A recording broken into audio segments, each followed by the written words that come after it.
चलें, मून आए हैं, 2 मिनट इनसे बात करते हैं और बस एंड करते हैं। हेलो। जी, हाँ जी, जी सर सर। गालिब भाई क्या हाल-चाल है सर? ठीक हैं? बस जी सर ठीक-ठाक, आपकी दुआ सर से सो सब ठीक है। जी, जी, सर सोफ़े की सुनाएँ सर, सोफ़ा सोफ़ा जहन्नुम में देखें जल रहा है। उससे, वो इतना निकम्मा आदमी है, उससे सोफ़े को आग नहीं सी लग रही। नहीं सर, मैंने कहा कि सोफ़ा जहन्नुम में जल रहा है, तो हो सकता है सर आजकल ब्लास्फेमस कम हो जाए। नहीं, मगर सोफ़ा हो सकता है जन्नत में चला गया हो, हूरें बैठी हों उस न पे अभी। नहीं सर, उसने हैं? ब्लास्फेमी की थी, ब्लास्फेमी के बाद इसी वजह से तो वो जहन्नुम में गया है, उसको आग लगा दी, अब बीहेड कर दिया, पहले छुरी के साथ काटा है उसने। नहीं, मगर मैं समझता हूँ कि जहन्नम में सोफ़े का कोई मसरफ नहीं था, सोफ़ा जाना चाहिए था जन्नत में, और हो सकता है गया भी जन्नत में हो। सोफ़े ने कौन से गुनाह किए थे? सोफ़े के ऊपर हो सकता है मौलवी साहब ने देखा हो कि कोई 2 तालिब इल्म आपस में डिंग-डोंग कर रहे हों वहाँ पे, इसलिए मौलवी साहब ने सोफ़े को आग लगवा दिया। सोफ़ा ज़रूर जन्नती है, और हो सकता है इस वक़्त तक सोफ़े के ऊपर जन्नत में कोई एक हूर के साथ डिंग-डोंग कोई ना कोई मोमिन कर रहा होगा, या इसका या इसने सोफ़ा जलवा के अपने उस भाई को भेज दिया जन्नत में, जो जन्नत में बैठा हुआ है इसमें। इसका क्या चले पता एक वो सर और ये एंगल, मेरी आवाज सही आ रही है गालिब भाई? एक और एंगल छोटा सा, तो आवाज कैसी आ रही है मेरी? आवाज़ यार आपकी ठीक नहीं आ रही, ऐसा लगता है कि पुराने रेडियो से बोल रहे हैं आप। अच्छा, करें बात, वो समझ आ रही है मगर? हाँ, अब आ रही है? आ रही है, आ रही है। यार इसका एंगल ये भी तो होता है, जो उसने सोफा जलाया है वो, ये मौलवी न्यूज में आना चाहता था कि हम उसको डिस्कस करें, क्योंकि आप हो गए हजारों मौलवी कॉकरोचों की तरह। तो ये स्टंट भी तो हो सकता है कि मैं न्यूज में आऊं, मेरा एक अलग फॉलोइंग बने। इसको जरा दूसरा एंगल से भी देख सकते हैं। तो यानी आप ये कह रहे हैं ये मुल्ला जो है मौलवियों की मीरा।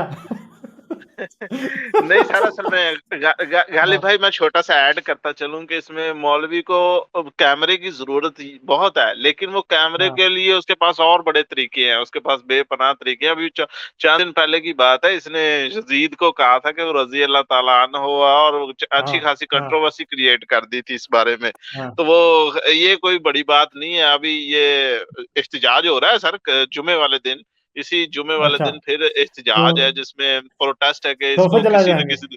जी, जी सर, सोफे और ये औरत मार्च के खिलाफ आपने वो तो अभी सर वो ये पढ़ा ही है कि। जी, जी। मौलवी प्राडो में घूमता है, इसे कहें अपनी प्राडो की सीटें भी जलाए। सर वो नहीं ना जला सकता, आपको मैंने पिक्चर भी सेंड सेंड की थी जिसमें वो एप्पल के लैपटॉप पे आईपैड पे बैठा हुआ है। हाँ, हाँ, मुनाफिकत है ना, मुझसे सारी मुनाफिकत हाँ। है, ऐसे सारी चीजें। और वो मैंने आपको हैन वाली एक वीडियो सेंड की थी जिसमें वो पाकिस्तान में औरतों की हालत जार के बारे में बताया था कि वो किस तरीके से औरत को वो लगाते अब हैं। चलें, वो फिर नेक्स्ट टाइम देख लेंगे। वीडियो ना अब मैंने डाउनलोड नहीं की, इसलिए देखी नहीं है, अभी मैं चला नहीं सकता उसको। जी, हाँ, जी। अच्छा चले, वो बेसिकली मैंने बात ये करनी थी कि जो अब इशू बन रहा है पाकिस्तान में कोरोना की वजह से, आपको पता है कि उन्होंने दोबारा 6 बजे तक कर दी है दुकानें, लॉकडाउन सिचुएशन कर हाँ, दी, और इतना फिर खौफजदा हो गया है। शायद ये अपोजिशन के प्रोटेस्ट की वजह से भी है, और या फिर दूसरी किसी वजह से भी हो सकता है। तो हम्म। आपको चाहिए कि सर इस बारे में लोगों को बताएं कि ये पाकिस्तान में क्या सिचुएशन है। बहुत जो है वो काफी हद तक हॉरिबल किस्म की सिचुएशन है। और आपको मैंने बताया था कि मुल्तान हॉस्पिटल में more than 100 deaths per day हो रही हैं, और ये हाँ, वो सिचुएशन है। आपने मुझे बताया था, मुझे आपने जी, जी। बताया था लास्ट टाइम। और इसके अलावा हाँ, मुल्तान और बहावलपुर, क्योंकि जो साउथ पंजाब में 3 बेसिक सिटीज हैं। सो इन्फॉर्मेशन के लिए बताता चलूं कि एक रहीमयार खां है जो शेहजाद हॉस्पिटल है, मुल्तान में नश्तर हॉस्पिटल है, हम्म, और हम्म, हम्म। जो बहावलपुर में विक्टोरिया हॉस्पिटल है। ये 3 हॉस्पिटल बिग है, इसके अलावा छोटे छोटे हैं लेकिन वो उसमें फैसिलिटीज ना होने के बराबर है। तो इसमें सिचुएशन इतनी वर्स है। और अब बाकी तो आप लाहौर की सिचुएशन का खुद ही आप अंदाजा लगा सकते हैं, पिंडी, लाहौर और फैसलाबाद की सिचुएशन क्या हो सकती है। सर असल में टेस्ट नहीं कर रहे ना वो, मेन प्रॉब्लम ये है। उस दिन मेरी एक डॉक्टर से भी पाकिस्तान में बात हो रही थी, तो वो भी यही कह रहे थे कि टेस्ट नहीं कर रहे जी। मेन इशू ये है। सर टेस्ट की अभी आप इंडिया से डोनेशन की जो डोनेशन आ रही है वो इसकी ले रहे हैं। और दूसरे नंबर पे ये एक चले मुझे जहन में आ गई बात कि वो जो स्टूडेंट का इशू बना था हाँ, यूनिवर्सिटी ऑफ हाँ, लाहौर में, वो एक्सपल्जन हाँ, के ऊपर। वो तकरीबन आपको पता है कि पाकिस्तान में ये इस हद तक गिरे हुए लोग हैं कि वो सोचते हैं कि एक दूसरे को फूल देना जुर्म है, बनिस्बत हाँ, गला काटना आसान है।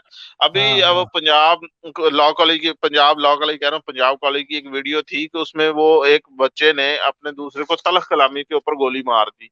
और वो तलह कलामी बाद में कुछ लोगों ने रिवील किया है कि वो उसने तौहीने रसूल की थी, इस बात पे उसके साथ उसकी बहस हुई है। और पाकिस्तान में क्योंकि मियां आमिर महमूद का वीडियो है, वो सारा दुनिया न्यूज आपको पता ही है कि मियां आमिर महमूद उसका डॉन है, तो इस वजह से उसके ऊपर कोई वीडियो जो मतलब कि कोई चीज वायरल ही नहीं हुई। तो पंजाब कॉलेज में बच्चों ने एक दूसरे को ये इस हद तक मार दिया और उसकी खबर वायरल नहीं। और दूसरी खबर देखें, जो फूल दिया किसी ने तो उसकी खबर वायरल है, जो आपको हाँ आपने वो मैंने देखे ना, वीडियो। मतलब मुझे तो ये समझ नहीं आ रही कि फूल देने से इतनी इनकी अना को ठेस कैसे पहुंच गई, सर उसका क्यों वो इतना, एक मतलब ये कोई 3 उसका बंदे तो मुझसे आज आके इसी बात पे जो है ना बहस कर चुके हैं। मैं आपको बताता हूँ, मेरा एक दोस्त के साथ मेरी आज उसके साथ बहस होगी, वकील ही है वो भी, तो मुझे कहता है यार इस तरह तो ना कोई भी मिडिल क्लास लड़की जो है ना वो वालिदैन नहीं भेजेंगे। मैंने कहा यार उसने उसके नहीं जी इस तरह नहीं होना चाहिए, ये उसने अपने खानदान वालों को जलील कर दिया। मैंने कहा खानदान का उसने उसके साथ शादी करनी है,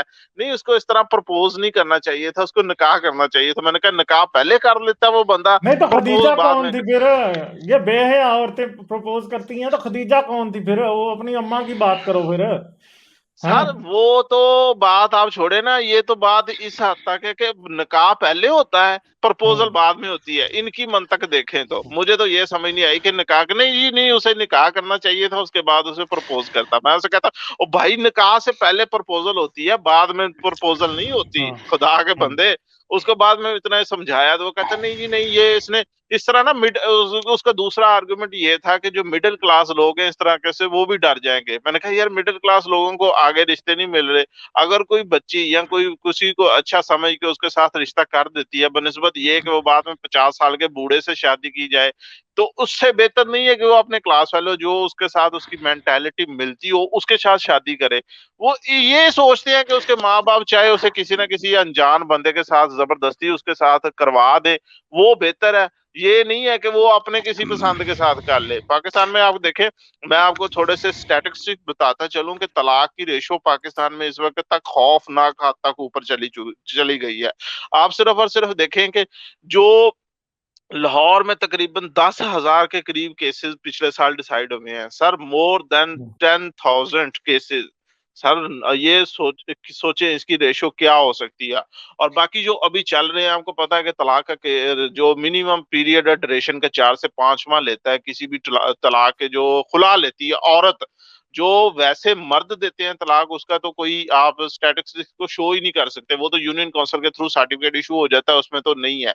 लेकिन जो खुला के केसेस है वो 10,000 से ऊपर सिर्फ लाहौर की अदालतों में चले हैं और उन्होंने औरतों ने खुला ली है। तो भाई वो अगर खुला 10,000 औरतें ले रही हैं तो वो 10,000 कौन है, वो कोई आसमान से तो नहीं गिरी हुई। अगर उन्होंने पसंद की शादी की होती या अपनी मर्जी से उन्होंने कोई, तो उनके लिए छोड़ना आसान नहीं होता।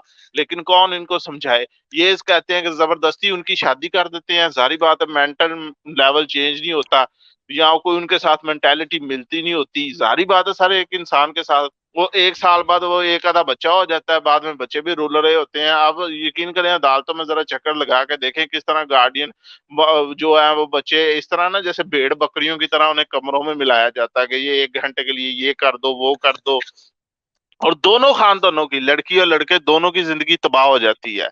ये मेंटल लेवल की सिचुएशन है। तो ये 10,000 जो खवातीन ये कहते हैं जी तलाक बहुत होती है, लव मैरिज में तलाक होती है। मैंने कहा भाई आप मेरे साथ चलो, आप अदालत लाहौर में चले जाओ, लाहौर में किसी जाके देखो कि वहां से जो केस है उसमें से कितने लव मैरिजेस के केस हैं और कितने अरेंज मैरिज के केस हैं। मैं लिख के देता हूँ सर 80% से ज्यादा 80% अरेंज से ज्यादा मैरिज। जो केसेस हैं वो अरेंज मैरिजेस के केसेस हैं, जिसमें किसी ना किसी जबरदस्ती किसी की शादी कर दी, 1 साल निभी नहीं, उसके बाद लड़की ने खुला का दावा कर दिया और उसके साथ एक जिंदगी तो बर्बाद हुई हुई, साथ जो बच्चे हुए उनकी भी जिंदगी बर्बाद हो गई। उसके साथ जो जहेज दिया, जो इधर उधर के वकीलों के खर्चे और अदालतों के चक्कर, उसका हिसाब कौन देगा। ये सर स्टैटिस्टिक्स हैं, 10,000 के करीब केसेस पिछले साल डिसाइड हुए हैं। इसमें मोहन भाई 4 बातें ऐड करूंगा, 4 क्विक बातें। ये 100 साल बाद पता है क्या होगा, लोग याद किया करेंगे कि बर्रे सगीर में एक ऐसी कौम भी रहती थी जो मैरिज को एज ए अरेंज मैरिज भी कहा करती थी, क्योंकि मैरिज का मकसद ही लव मैरिज होता है। ये कैसे हो सकता है कि मैं उसके साथ रात गुजारूं जिससे मुझे प्यार ही ना हो। तो ऐसा ये कॉन्सेप्ट जो है ना, ये हमारे माशरे का अरेंज मैरिज और लव मैरिज, भाई मैरिज तो होती ही पसंद की होनी चाहिए, क्योंकि अरेंज का मतलब क्या है, मुझे जबरदस्ती जूते पहना दोगे जो मुझे पसंद नहीं है, या औरत को जूते आप जब जूतों को देख के पहनते हो तो अपने लाइफ पार्टनर को देख के नहीं लोगे। तो ये तो एक दूसरी बात, ये जो अभी ये आया है ना, वायरल न्यूज हुई है, ये लग रहा है ट्रक की बत्ती के पीछे अवाम को ना असल मसाइल है ना, भूख, गुर्बत, इन सबसे हटा के इसके पीछे लगाना होता है। ये खास तौर पे कोई थिंक टैंक इन न्यूज को यूज करता है। और तीसरी आखिरी बात जो आपने बड़ी अच्छी नॉलेज दी है, क्योंकि आपका प्रोफेशन भी ऐसा है, औरतों को अगर आप फाइनेंशियली स्ट्रांग कर दो ना पाकिस्तान में, तो हर तीसरे घर से गारंटी दे रहा हूं तलाक हो रही होंगी, गारंटी के साथ कह रहा हूं। ये बात थी सर। फिर मैं ह्यूमन बीइंग आपको मैं अप्रिशिएट भी करता हूँ, कई दफा सुनता भी हूँ तो मुझे बड़ी अच्छी लगती है कि आपकी गुफ्तगू। तो मैं इंशाल्लाह आपसे किसी दिन फिर इंशाल्लाह, इस वजह से नहीं कहता कि मुझे कोई कल्चरली आप कल्चरली कल्चरली टर्किश हैं, टर्की के हैं आप कल्चरली। नहीं, वैसे मैं पाकिस्तान से हूँ, बल्कि साउथ पंजाब से हूँ। तो बेसिकली मैं क्योंकि लाहौर में प्रैक्टिस करता रहा हूँ तो मुझे कुछ आइडिया है। चले मैं बात करता हूँ कि जो बेसिक जो इशू है वो फाइनेंशियली सपोर्ट होने का शायद इतना नहीं है। आप कहते हैं ना कि जो औरत को जूते जबरदस्ती पहनाए जाए, भाई यहाँ तो औरतों को जूती ही समझा जाता है। जूते को तो वो कहते हैं कि इसको जबरदस्ती जहां मर्जी ले जाओ, इसको तो कोई मसला जो नहीं है। आप हमारे जब भाई आए थे ना, वो यही तो गालिब भाई से बोले थे, हमारी वैल्यूज यही तो वैल्यू है कि आप औरत को जबरदस्ती जूती समझते हो, ये आपकी वैल्यू है भाई, हमें पता है, वही रहते थे, हाँ तो जी हमें बिल्कुल। टीच ना करो। हम्म। जी जी जी, मैं आपको बताता चलूं, मैं सिर्फ आपको बताया कि जो 80% से ज्यादा जो केसेस हैं इधर, जो डिवोर्स के केसेस हैं, खुला के केसेस, बेसिकली जो डिवोर्स होती है वो मर्द देता है, आपको पता है सारी चीजों का। लेकिन जो खुला के केसेस हैं जिसमें सिर्फ औरत केस करती है कि मुझे इस बंदे से छुटकारा चाहिए, उसमें 80% से ज्यादा जो इस वक्त केसेस चलते हैं, बल्कि 100% केसेस होते हैं जो खुला के केसेस हैं, जिसमें औरत खुद जाके कहती है कि ये जनाब मुझे इसके साथ नहीं रहना, लिहाजा मुझे सेपरेशन दी जाए।